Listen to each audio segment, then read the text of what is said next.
Hi, and welcome to part 2 of the anatomy of fencing. In part 1 we looked at the glutes, so what the gluteus muscles are, what they do, and how that is relevant to fencing. And then we went through some exercises on how we can train those muscles whilst still in lockdown. In part 2 today we're going to have a look at the hamstrings. The hamstrings are 3 muscles located at the back of the thigh.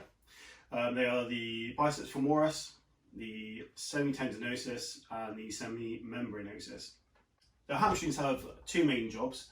They are to flex the knee, so any movement that involves a bending of the knee is a knee flexion, and also hip extension.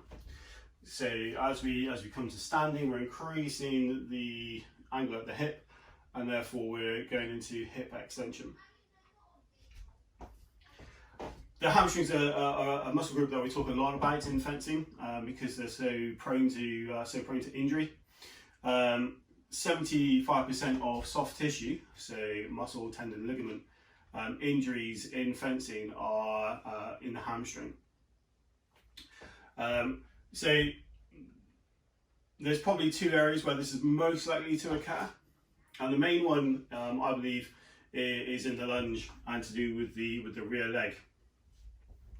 So as we lunge, and we have the rapid extension of the rear leg, the hamstrings are really quickly extending, so they're lengthening, and they're having to deal with high levels of speed and force as we lunge.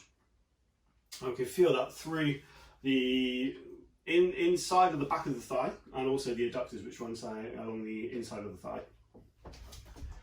Where we're also likely, but I think less likely to see an injury occur, is when the hamstrings act as a brake. So as we kick out on a lunge and land, the hamstrings are working with the quads to decelerate the body. And similarly, when we're going through any kind of running attack, so flèches, for example, the hamstrings are going to be acting as a brake to help us decelerate.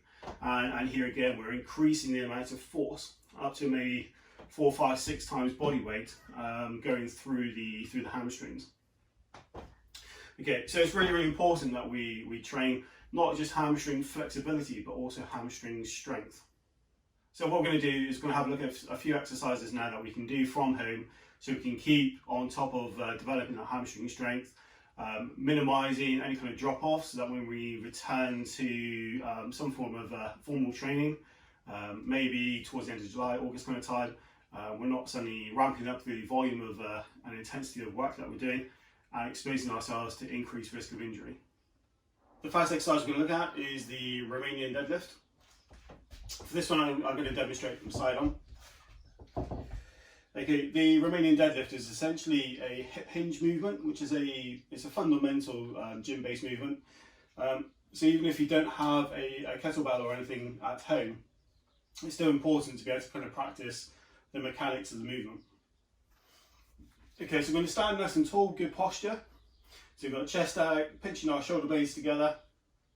Then we soften the knee. And then we're just going to bend at the hip, pushing the hips backwards to get the lengthening of the hamstrings. The kettlebell stays nice and close to the body.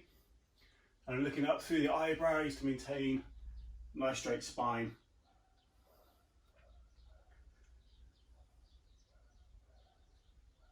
And then as we are returning to standing, pushing the hips forwards.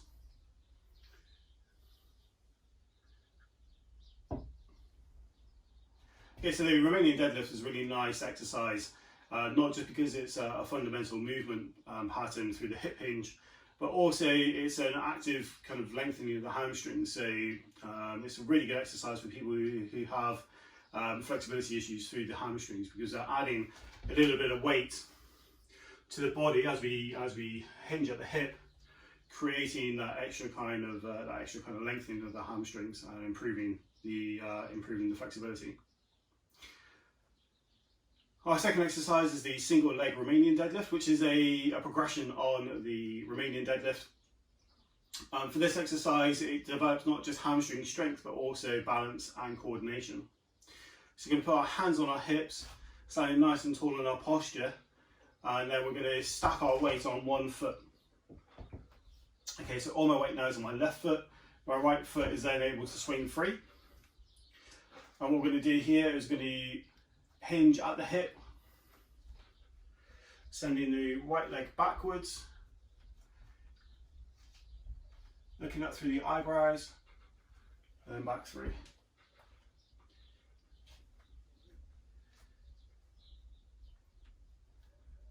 So as you can tell, my legs are pretty tired from a massive bike ride I went on yesterday, so my balance isn't its best today. But that's really good, that's really good.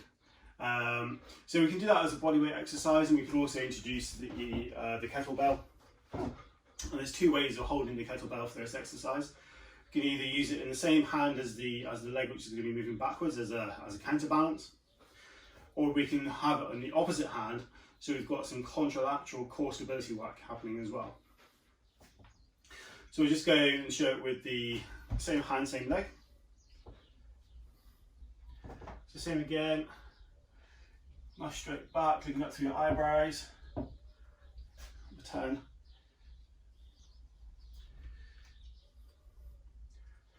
Notice how it's a nice controlled movement. There's no race to get to the bottom, so the lengthening of the hamstrings happening under really good control. And then it's going to show you the contralateral movement. So the kettlebell is now in my left hand, my right leg is going to be the one moving out the back. Okay, so now I've got to work to really stabilise and resist the kettlebell, the additional weight on that side of my body, trying to pull me over. So I'm really focusing on trying to keep my hips parallel to the floor and not opening up.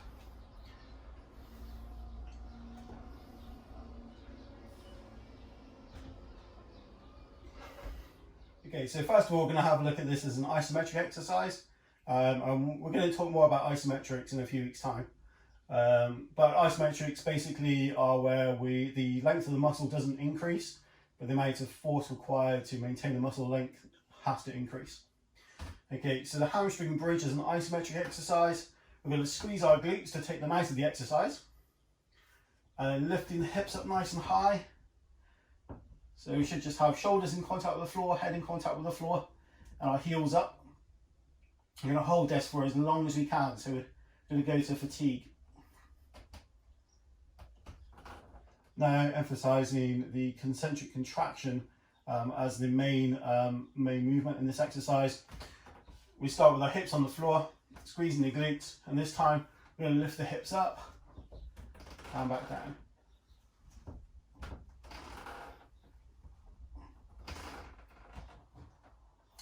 Okay, if you find that easy, then you can do it as a single leg variation. So you can either put your leg in the air or cross it onto the opposite knee. And again, just go nice high hips. Our second exercise in the glute bridge variations or hamstring bridge variations is the hamstring walkout. So we're going to start in a glute bridge position, and then walk the feet out as far as they'll go, and then come back in again.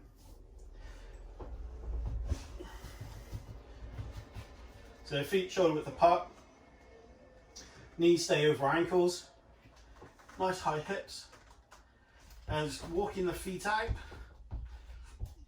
making sure that we keep space between your hips and the floor, and then walk back in again.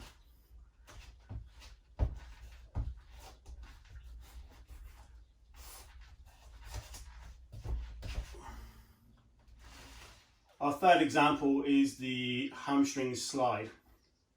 And for this one you need either a slippery surface like a laminate floor and socks on your feet, or if you've only got a carpeted environment or flooring available to you, then you need either plastic discs or plastic pads on your feet or something that allow you to kind of glide over the floor. This one's a really great exercise, it's one of my favourites, because it allows for the muscle to be actively under tension as we lengthen in the eccentric phase, and then we're contracting as well under tension. So going to our glute bridge, nice high hips, glutes engaged, and then slide the feet out, keeping hips off the floor, and back in.